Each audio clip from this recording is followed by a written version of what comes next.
আসসালামু আলাইকুম। কিছুদিন আগে ফেসবুক বড় একটি আপডেটের মাধ্যমে আগের অ্যাডস অন রিলস এবং ইনস্ট্রিম অ্যাডস মনিটাইজেশন অপশনের বদলে নতুন একটি অপশন চালু করে কন্টেন্ট মনিটাইজেশন নামে। সবচেয়ে মজার বিষয় হলো এই কন্টেন্ট মনিটাইজেশন অপশনটি প্রায় সবার প্রোফাইলেই শো করতেছে এবং অনেকেই মনে করতেছে আমি মনে হয় কন্টেন্ট মনিটাইজেশন পেয়ে গেছি। কন্টেন্ট মনিটাইজেশন শো করা মানেই আপনি কন্টেন্ট মনিটাইজেশন পেয়ে গেছেন, ব্যাপারটা এমন না। চলেন দেখি ফেসবুক আসলে কি বোঝাতে চাচ্ছে। কন্টেন্ট মনিটাইজেশনের এই লেখাটা আমি একটু পড়ি, তাহলে আপনারা সহজে বুঝতে পারবেন। প্রথমেই লেখা আছে earn money from Facebook. Facebook থেকে আপনি ইনকাম করতে পারবেন। তারপর ফর অল অফ ইউর, আপনার সকল কন্টেন্ট থেকে, যেমন ছবি, ভিডিও অথবা লেখালেখির মাধ্যমে আপনি ইনকাম করতে পারবেন।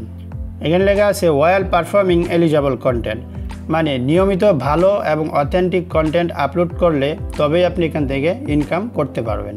সবচেয়ে হতাশার বিষয় হলো নিচে থাকা এই ছোট্ট লেখাটা। ফেসবুক এখানে বলছে নো ক্রাইটেরিয়া মিট, মানে আপনি এখনও কন্টেন্ট মনিটাইজেশনের উপযুক্ত না, অথবা আপনি এখনও কন্টেন্ট মনিটাইজেশনের শর্তগুলো পূরণ করতে পারেননি।